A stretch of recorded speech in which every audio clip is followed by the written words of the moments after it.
आप लोग कहते हैं हम दुखी हैं। हमने पूछा कि क्या दुख है, तो आपने अपने अपने दुख गिनाए।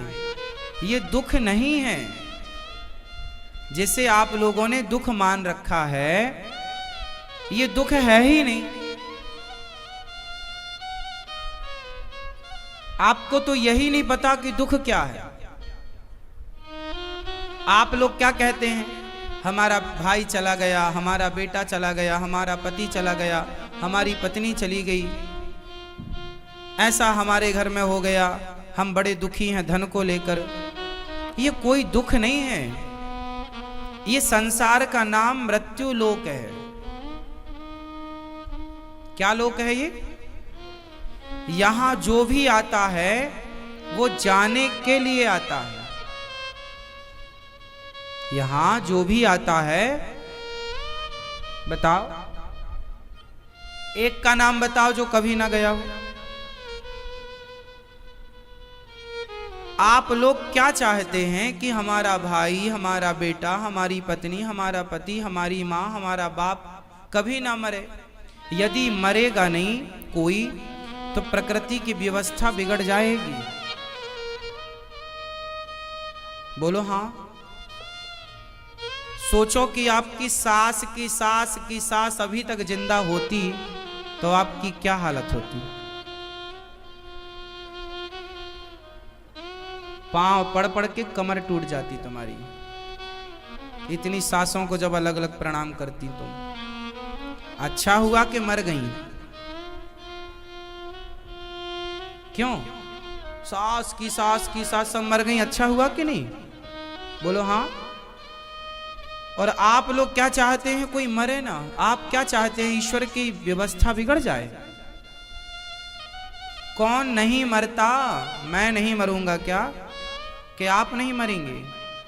आया है सो जाएगा, राजा रंक फकीर, एक सिंहासन चढ़ चला, एक बंधा जंजीर। यहां जाने के लिए ही लोग आते हैं। आप वृंदावन आए तो हैं, जाने के लिए ही तो आए हैं। आज आए हैं तो जाएंगे भी तो। 7 दिनों के लिए आए हैं, 10 दिनों के लिए आए हैं। आप यात्री हैं, यात्रा में यहां आए। उसी तरह ये जिंदगी की यात्रा है। कोई 10 साल, कोई 50 साल, कोई 100 साल की यात्रा करता है। जिसकी यात्रा पूरी हुई, कोई 20 साल में गया, कोई 25 में गया, कोई 40 में गया, कोई 50 में, कोई 60 में, कोई 80 में, कोई 100 में। आज या कल जाना सबको है। ये कोई दुख नहीं है। आप इस सच्चाई को स्वीकार नहीं करते, इसलिए आप दुखी हैं, वरना आपके जीवन में कोई दुख नहीं है। महाराज जी घर नहीं बनेगा, कब बनेगा, पैसे कब आएंगे? मेहनत कर्म करोगे तो पैसा आएगा। अब कोई काम ना करे, खटिया में बैठा रहे, हे भगवान हम बड़े दुखी हैं, पैसे नहीं हैं, हम तो बहुत दुखी हैं। अरे भाई पैसे नहीं है तो मेहनत करके कमाओ, तुम्हारा दुख तुम्हारी मेहनत से दूर हो जाएगा। अब तुम कहो भगवान ने बड़ा दुख दिया। भगवान की आपसे कोई दुश्मनी थोड़ी है कि भगवान ने आपको दुख दिया। भगवान कभी किसी को दुख नहीं देते। राम न मारे काहू को, पापी नहीं आराम, आप ही से मर जाते हैं कर कर खोटे काम। कोई किसी को कहां मारता है। को ना काहू को सुख दुख कर दाता, निज कृत कर्म भोग सब भ्राता।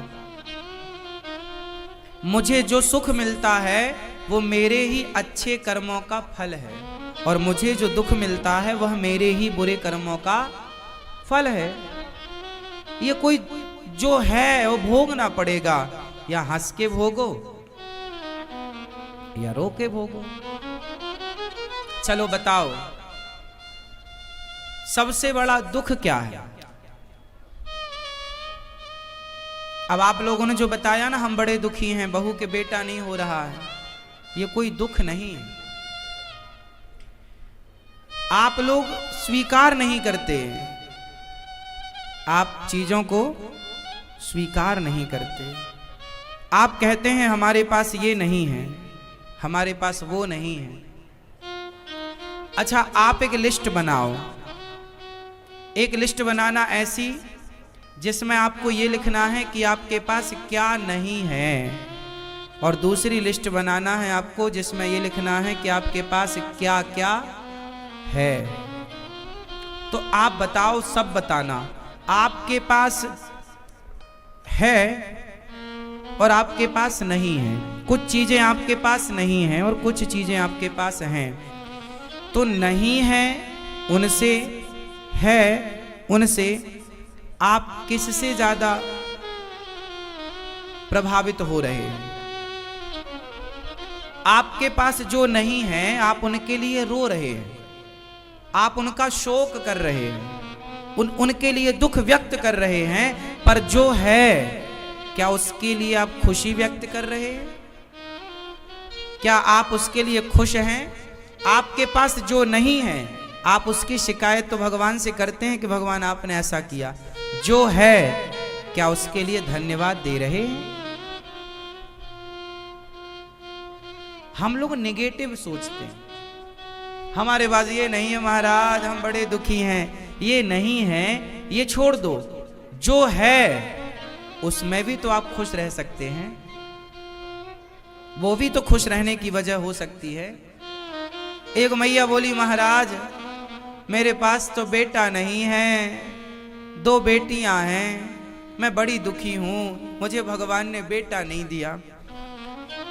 आप दुखी होने की वजह ये हो सकती है कि आपके बेटा नहीं है, पर खुश होने की वजह ये भी तो हो सकती है कि औरों के पास तो बेटियां भी नहीं हैं, आपके पास तो 2-2 बेटियां ईश्वर ने दे रखी हैं।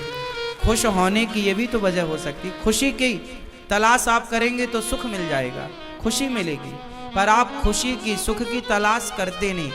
आप जो है उसमें आप प्रसन्न नहीं हैं। जो नहीं है उसकी इच्छाएं, उसकी चाहत ज्यादा है। आपका घर छोटा है, आपकी इच्छा है कि मेरे पड़ोसी का घर बड़ा है, मेरा भी घर बड़ा हो जाए, मैं भी बड़े प्लॉट में एक घर बनाऊं बढ़िया और वहां रहूं।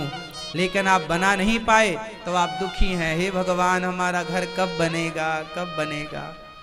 एक तो ये है कि आप दुखी हैं कि आपके पास घर नहीं है, लेकिन ये खुशी भी तो हो सकती है कि आपके पास जितना बड़ा घर है उतना भी लोगों के पास नहीं है, लोग फुटपाथ पर सोते हैं। एक ये भी तो दृष्टिकोण हो सकता है ईश्वर को थैंक यू कहने का, धन्यवाद देने का। हमेशा हम शिकायत ही क्यों करें, धन्यवाद भी तो दें। ये तो प्रकृति का नियम है ना मेरी माँ। आप छोटे से बच्चे को देख लो ध्यान से, आप छोटे से बच्चे को बाजार ले जाना और खिलौनों की दुकान में ले जाके खड़ा करना, तो आपका बच्चा तुरंत खिलौनों की तरफ हाथ बढ़ा, ये वाला माँ, ये वाला खिलौना दिलाओ, ये वाला, ये वाला आप दिलाओ। आप दिलाएंगे, घंटा 2 घंटा उसके संग खेलेगा, 10 मिनट या 20 मिनट खेलेगा, और खेलने के बाद जिस खिलौने के लिए वो रो रहा था, मां नहीं दिलाती तो रोता, और दिला दिया तो 10-20 मिनट बाद पड़ा है उसकी तरफ देखता नहीं है। हाँ या ना, ऐसा होता है या नहीं? बच्चा खिलौने की जिद करता है और मां ने दिला दिया या पिता ने, तो खेलेगा 10-20 मिनट और फिर पड़ा है, मां कहेगी खेल ले उसके साथ, नहीं खेलूंगा, और फिर दुकान ले जाओ तो दूसरे को देख के कहेगा अब ये वाला दिलाओ। बस वो बच्चे आप ही तो हैं। आपको ईश्वर ने जितने खिलौने दे रखे हैं आप उनसे खेल चुके हैं, अब आपको एक नए खिलौनों की चाहत है, हमें ये मिल जाए, ये मिल जाए, ये मिल जाए। जो आपके पास हैं आपको उनकी कदर नहीं है। बताओ आपके पास सबसे अनमोल चीज क्या है? आप बताओ, आपके पास सबसे अनमोल चीज आपके घर में, आपके जीवन में क्या वो चीज है? आप सबसे पूछूंगा, जिससे पूछूंगा वो बताएंगे, सबको उत्तर खोज के रखना है। आप सबसे मैं सवाल करूंगा कि आपके घर में, आपके जीवन में वो कौन सी चीज है जो सबसे कीमती है और वो आपके पास है? आप बताओ, बताओ। हाँ क्या गाड़ी सुनाई पड़े हमें?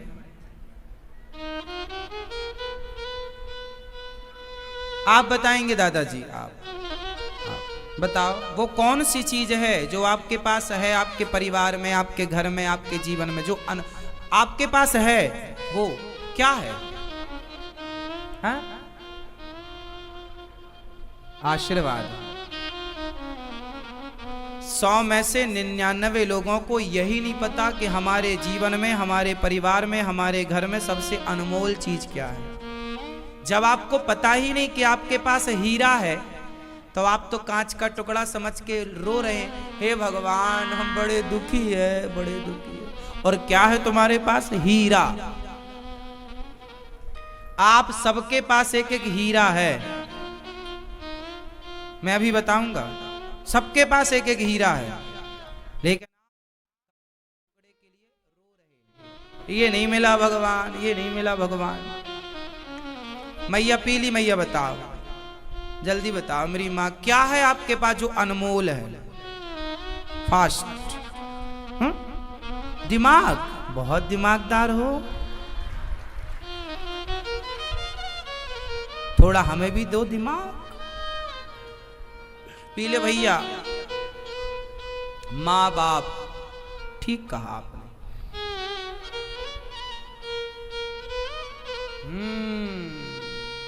ये दादाजी बताएंगे आगे वाले। हाँ आप हाँ भगवान का आशीर्वाद। हाँ तुम भी बता पड़े आज समय। वाह कैमरामैन, अच्छा है समय, अच्छा है। मुकेश तुम बताओ। कैमरामैन जरा फोकस करो।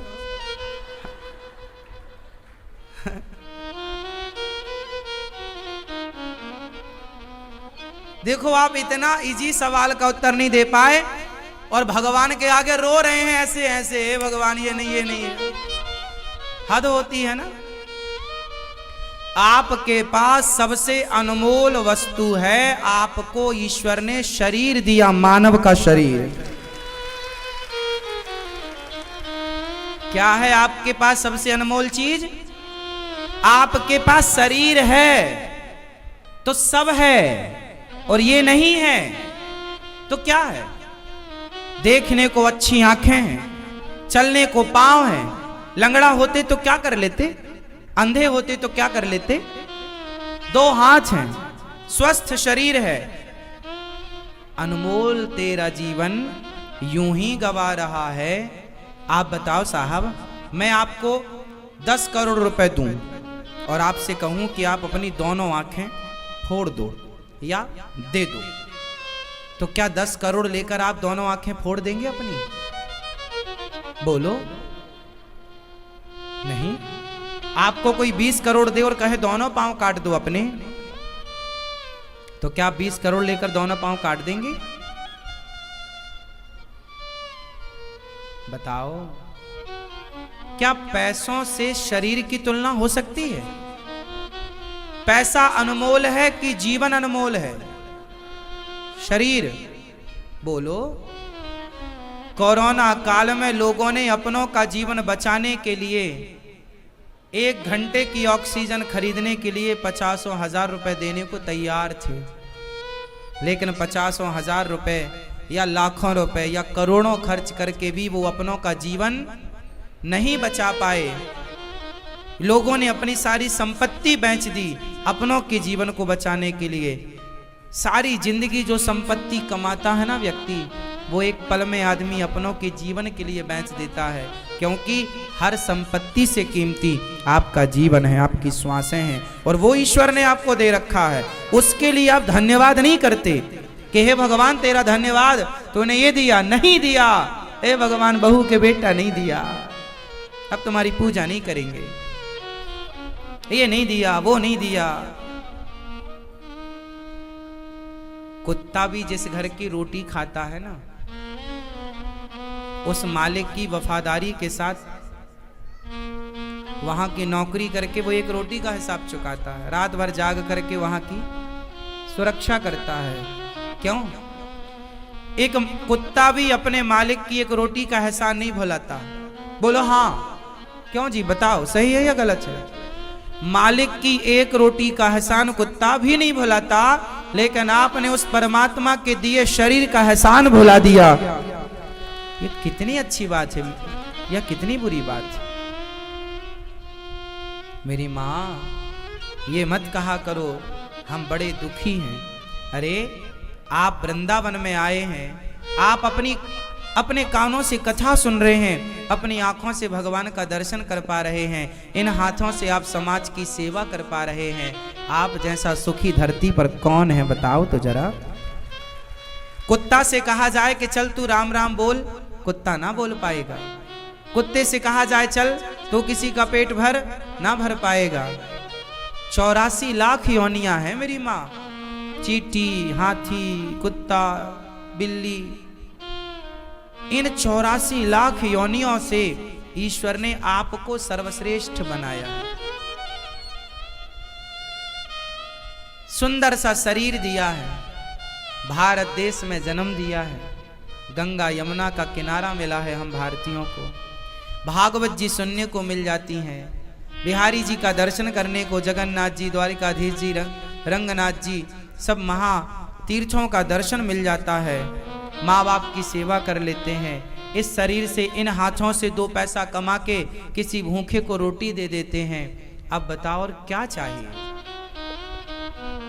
रही इच्छाएं, तो इच्छाएं आपकी कभी पूरी नहीं हो सकती, आपके मन की कभी पूरी नहीं हो सकती। हाँ या ना? बोलो हाँ या ना? आपकी इच्छाएं कभी पूरी, रावण की इच्छाएं पूरी ना हो पाई, तुम्हारी हमारी क्या होंगी? इसलिए शिकायत नहीं करेंगे भगवान से।